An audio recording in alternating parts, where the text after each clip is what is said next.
Olá, no programa de hoje vamos falar sobre o papel social das universidades e o rumo das instituições federais de ensino superior na atual conjuntura.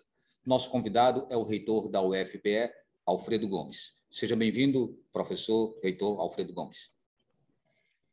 Olá, é um grande prazer, Valdir, estar aqui com vocês, para que nós possamos discutir temática tão importante, Estou à disposição. E então, reitor, no momento em que até a ciência tem sido questionada, em relação quanto à sua importância, qual seria, ou qual é, na verdade, a razão da existência de uma universidade? De forma muito simples, nós podemos dizer que a universidade ela é necessária e imprescindível a toda e qualquer sociedade. Por quê? Porque ela cumpre, digamos assim, funções sociais necessárias, entre elas a formação de pessoal altamente qualificado, a realização da pesquisa e de descobertas de novas tecnologias e inovação, mas também pelo seu papel estratégico, para um projeto de país. Todos os países hoje reconhecem de forma muito direta, muito objetiva, que não é possível pensar o seu futuro enquanto nação se não tiver uma conexão estreita, orgânica e coordenada com as universidades, sobretudo, no caso brasileiro, as universidades públicas, que produzem mais de 90% da ciência brasileira, de muito boa qualidade, nacional e internacionalmente, que formam jovens e pesquisadores e pesquisadoras para contribuir com o processo de desenvolvimento econômico, cultural, social e humano, dentre outros aspectos, e também pela contribuição que dá diariamente ao processo de cidadania. Enquanto instituição democrática, a universidade é, sem sombra de dúvida, digamos assim, um pilar fundamental da própria existência da sociedade, da sociedade e da democracia a ela vinculada. Reitor, no momento de tanta contra-informação, tanta tentativa de se desqualificar a importância, de se desqualificar o papel da ciência e, obviamente, da universidade, que é quem forma os cientistas, é onde normalmente acontece a maior produção de ciência, é exatamente no seio das universidades. O que nós podemos fazer? O que é necessário para que a população ela se depare com a verdade dos fatos? Para que ela não crie uma sensação de que a universidade ela seria apenas uma forma de se sugar dinheiro, quando, na verdade, é o contrário. Ela pode prover mais dinheiro para um país. Pois é, essa é uma ideia que tentaram difundir, que a universidade era algo, digamos assim, desnecessário. As mentiras, fake news, histórias fantasiosas sobre a universidade, elas não têm nenhuma sustentação, tanto na sociedade brasileira quanto internacionalmente, em outros países.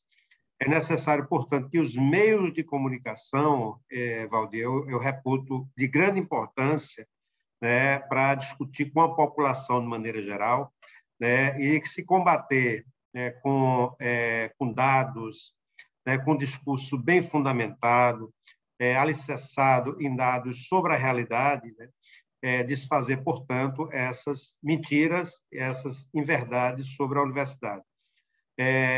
A universidade ela não apenas ela lida com conhecimento, formula conhecimento científico, difunde isso através de projetos de extensão e outras iniciativas da sua comunidade, mas é necessário que os meios de comunicação, de maneira geral, também possam, digamos assim, amplificar essa ideia essencial do papel das universidades.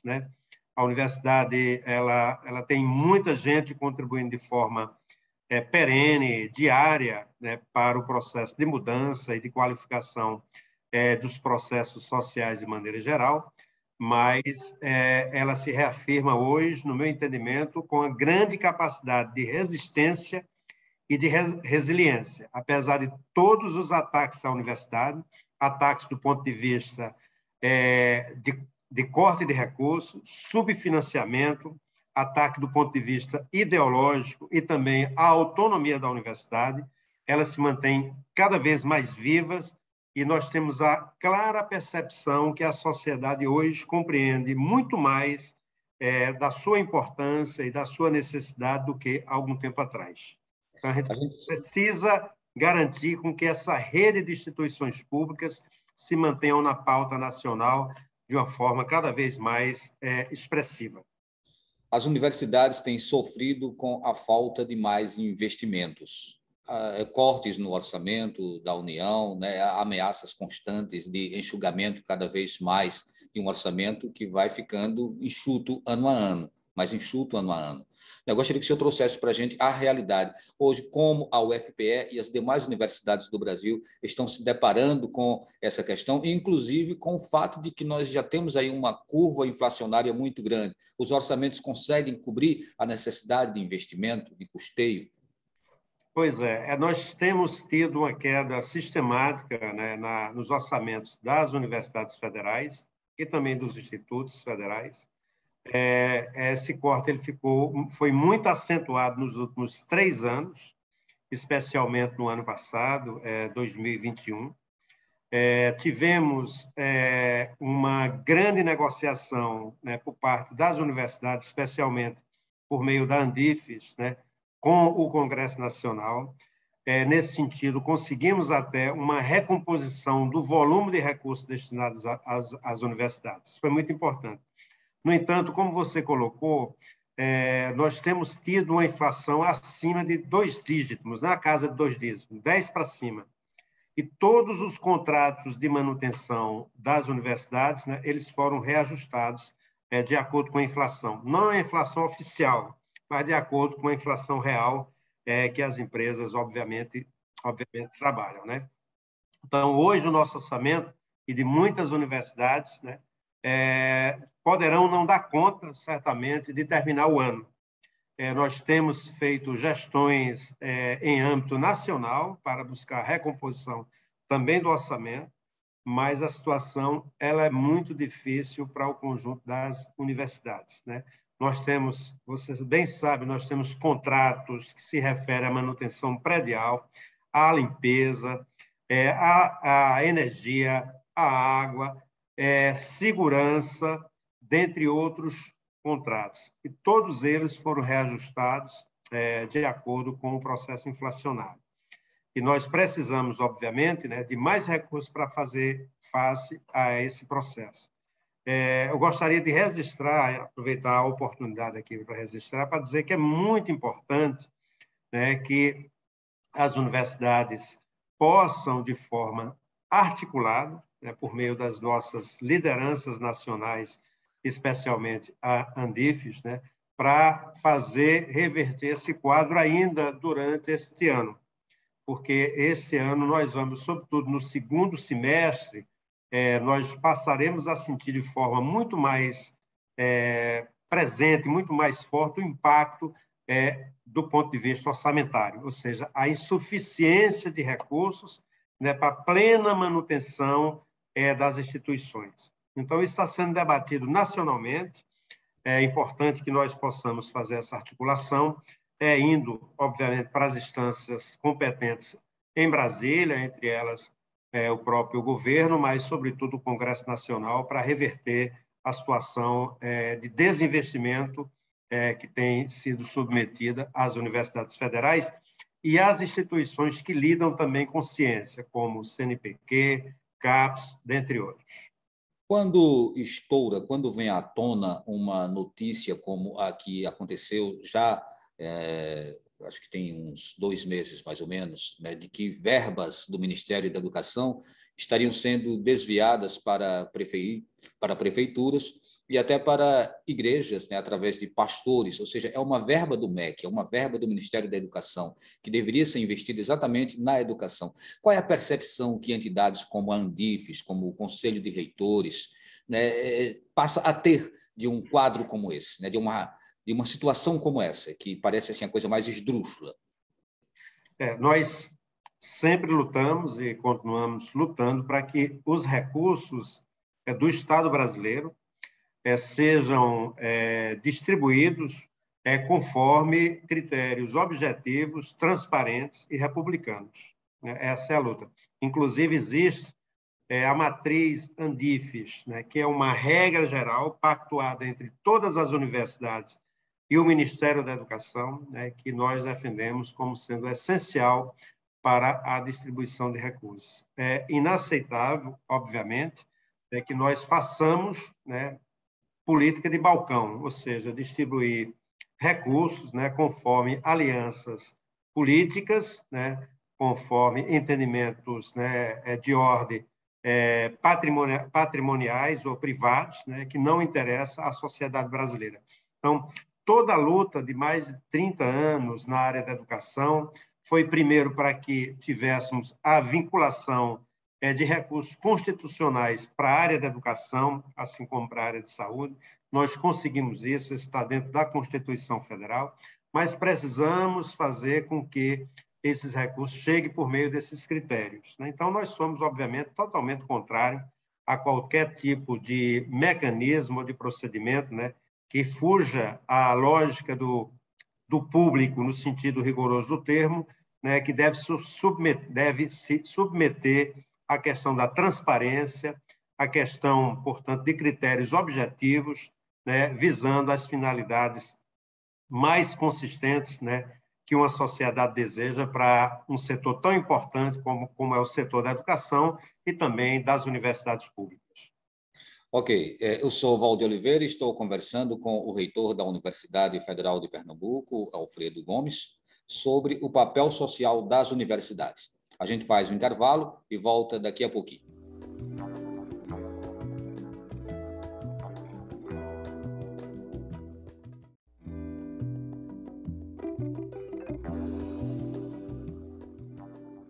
Estamos de volta com o programa Opinião Pernambuco, falando sobre o papel social das universidades. E o nosso convidado é o reitor da UFPE, Alfredo Gomes. Professor Alfredo, o senso de pertencimento ele é necessário, em toda a sociedade. É necessário que as pessoas elas se sintam representadas pela universidade e que também a universidade represente os sentimentos das pessoas. E aí gostaria que o senhor falasse um pouquinho sobre isso.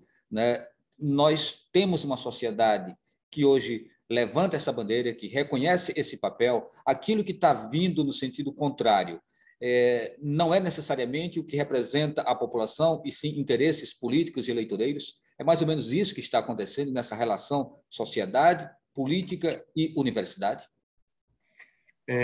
Um dos grandes objetivos da gente aqui na universidade, da nossa gestão, é ampliar algumas questões que nós consideramos fundamentais. Por exemplo, promover uma política que seja capaz de fazer a inclusão social, promover a diversidade étnico-racial dentro da universidade, promover um clima em que o diálogo e a pluralidade sejam elementos essenciais para a condução, obviamente, da universidade. Isso nós temos feito a partir de uma agenda que envolve um amplo diálogo com todos os setores da comunidade, com os estudantes, com o pessoal técnico-administrativo e também com o pessoal docente. A ideia que você colocou inicialmente de pertencimento implica, em parte, estar dentro desse processo, estar dentro dessa rede, enquanto processo, enquanto agente construtor também da ideia de universidade, mas também visando pactuar em torno dos objetivos. Eu desejo de coração que o Brasil, que é, digamos assim, um país excepcionalmente rico, precisa colocar na sua pauta nacional os interesses da população brasileira. E, nesse caso, visando a construção, obviamente, de um país soberano e que busca a justiça social. E aí eu me refiro, por exemplo, Valdir, a gente refere a resolver a questão das desigualdades regionais e intrarregionais, a questão da fome, a questão do desemprego, a questão de gerar oportunidade e renda para a nossa população. E isso se faz a partir de uma liderança que seja capaz de conversar amplamente com a sociedade, né, com os diversos setores, colocando, obviamente, os interesses maiores, né, da nação na pauta nacional. Então, para mim, é abominável, né, eu estou sendo um pouco muito explícito nesse processo, né, que nós tenhamos uma política baseada em formas clientelistas, patrimonialistas, né, e negacionistas, tanto do ponto de vista político quanto do ponto de vista da construção, portanto, da política pública de maneira geral. Porque existe uma grande diferença, a política de maneira geral e o conjunto das políticas públicas que carregam, portanto, esse processo. Então, nós queremos, obviamente, né, que os mecanismos republicanos sejam plenamente colocados em prática para a construção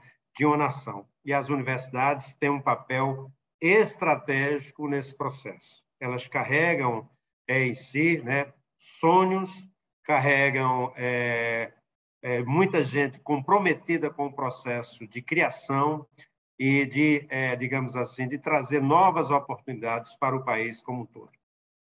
Nós presenciamos também, né, através da grande mídia, depoimentos, declarações de ex-ministros que faziam acusações muito tristes para as universidades, acusando essas universidades, inclusive, de doutrinação, né, de espaço para a produção de drogas, quando, na verdade, a droga dentro da universidade ela está no laboratório e ela está a serviço exatamente da ciência, da saúde, né? Então, assim, mas tentando distorcer toda essa visão real da universidade.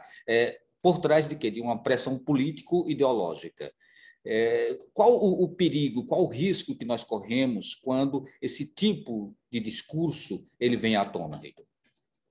Pois felizmente, né, e eu digo felizmente mesmo, né, a grande maioria da população não acredita nisso, né? Não acredita, por exemplo, que a universidade é esse espaço de produção de drogas, né, como fez referência àquele ex-ministro, né? A universidade é, sem sombra de dúvida, né, o espaço de produção de conhecimento e de formação de gente altamente qualificada. A tentativa, né, de agredir a universidade, né, que é patrimônio do povo brasileiro, patrimônio da sociedade brasileira, é um desserviço, né? É um desserviço, obviamente, a instituições que datam, né, algumas delas de mais de 100 anos, como universidades, mas cuja a educação superior, como é o caso aqui da nossa universidade, né, tem cursos que vão fazer 200 anos. Então, são instituições que vêm formando gerações, contribuindo de forma inegável, né, para o desenvolvimento nacional. Não há outra forma de qualificar agressões dessa natureza, a não ser dizendo que há várias intenções por trás desse processo de agredir, prestando desserviço, de tentar criar agendas outras para as universidades, que não a agenda que nós batalhamos profundamente. A universidade não é espaço de alinhamento político com nenhum governo, né? Aqui é o espaço em que se dá claramente o debate sobre ideias, sobre projetos e também a realização, portanto, da formação nas 3 áreas em que são essenciais, né? Que é a pesquisa, o ensino e a extensão. Mas, assim, nós temos clareza, e todos os governos sabem disso, que as instituições da universidade, por ser instituições que são alicerçadas na democracia acadêmica e na liberdade de pensar, na pluralidade de ideias, elas permanecerão, né, cumprindo uma função social, que é fazer o debate sobre qualquer ideia, qualquer projeto, de forma a trazer uma colaboração e que a população possa, a partir do nosso olhar, do olhar das universidades, etc., também entender mais profundamente os fenômenos sobre a realidade social, sobre a realidade econômica, cultural e humana de maneira geral. Nós tivemos também declarações de ex-ministros tentando fazer a sociedade achar que universidades seriam para elites. Acho que tanto o Vélez Rodrigues quanto o Milton Ribeiro trouxe um pouco essa ideia, né? Ambos caíram, mas a gente sabe que, ao contrário desse pensamento, nós temos uma universidade pública que tem permitido muito mais acesso, através, inclusive, de programas sociais, como é o caso das cotas, né, do sistema de cotas. Então, assim, a pergunta é, né, a quem pertence a universidade? Nós temos que trabalhar pelo processo de democratização da universidade, tanto do ponto de vista do acesso, quanto do ponto de vista da permanência. E essa democratização implica também, né, que nós possamos trabalhar numa política da diversificação étnico-racial. As populações negras, indígenas, quilombolas, né, pertence à nossa sociedade de maneira geral, possam se fazer representar muito mais e um volume crescente dentro das universidades. Então, a universidade precisa ampliar essa democratização. Esse não é um discurso, né, apenas no âmbito do desejo. Quando nós olhamos comparativamente a universidade brasileira com as universidades de outros países, e nós pegamos, Valdir, por exemplo, a faixa etária de 18 a 24 anos, que é o coorte ideal dos alunos das universidades, tem países que já chegaram a colocar mais de 30% dessa população nas universidades. Tem países que colocam 40%, outros 50%. Nossa faixa atual é da ordem de 18%. É muito baixo. Então, existe uma dívida do Estado brasileiro, né, para colocar de forma democrática, de forma transparente, por meio de critérios também seletivos, né, que é o Enem, mas também imbuído no desejo, né, do processo de inclusão, colocar mais gente aqui. E precisamos também retomar a política de interiorização, fazer com que a universidade possa chegar mais ainda à população das cidades do interior. Isso é fundamental. Não apenas levando o ensino, nós precisamos fazer isso levando também os programas de pós-graduação, mestrado, doutorado, e também os laboratórios, as pesquisas, para que nós possamos, dessa forma, construir uma instituição forte e comprometida, obviamente, com a população. Então, não tem nenhum sentido dizer que a universidade é para poucos. Atualmente, embora nós tenhamos feito um processo de democratização, nós devemos ampliar ainda mais o acesso à universidade e a sua permanência.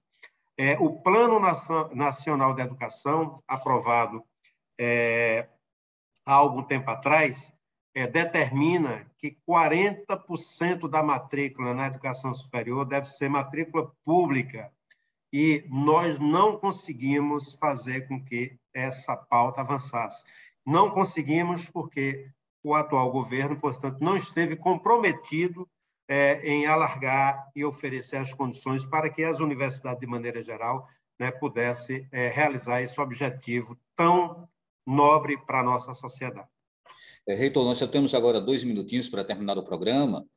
Como estamos em ano eleitoral, gostaria que o senhor falasse qual é a bandeira, né? O que as universidades estão a reivindicar do futuro governante, do futuro gestor desse país. Nós estamos com uma carta, né, uma carta-programa, formulada pela Andifes. Essa carta tem sido entregue aos presidenciáveis. E nela nós apontamos, né, algumas questões essenciais desse processo. Eu vou tentar sintetizar, retomar o processo de democratização da universidade. O investimento das universidades devem ser ampliados e recuperados, que nós estamos com uma defasagem muito grande. Investimento em ciência, tecnologia e inovação, né, precisamos retomar também essa pauta. Temos que garantir condições de permanência dos estudantes por meio da ampliação dos programas nacionais de assistência estudantil, mudar a lei de nomeação do reitor ou da reitora, fazendo com que aquele que foi efetivamente escolhido em primeiro lugar possa ter, digamos assim, o pleno investimento no cargo a partir da escolha da sua comunidade, dentre outros pontos. Então, de forma muito sintética, nós temos vários outros pontos, mas esses aí são essenciais. E retomar um período em que as políticas públicas, né, voltem a ser formuladas em diálogo, né, com a comunidade, as comunidades, universitárias de maneira geral. Ok, nós agradecemos a sua participação, reitor Alfredo Gomes, da Universidade Federal de Pernambuco. Agradecemos também a todos e todas que nos acompanharam. O Opinião Pernambuco de hoje fica por aqui e a gente se encontra em um próximo programa.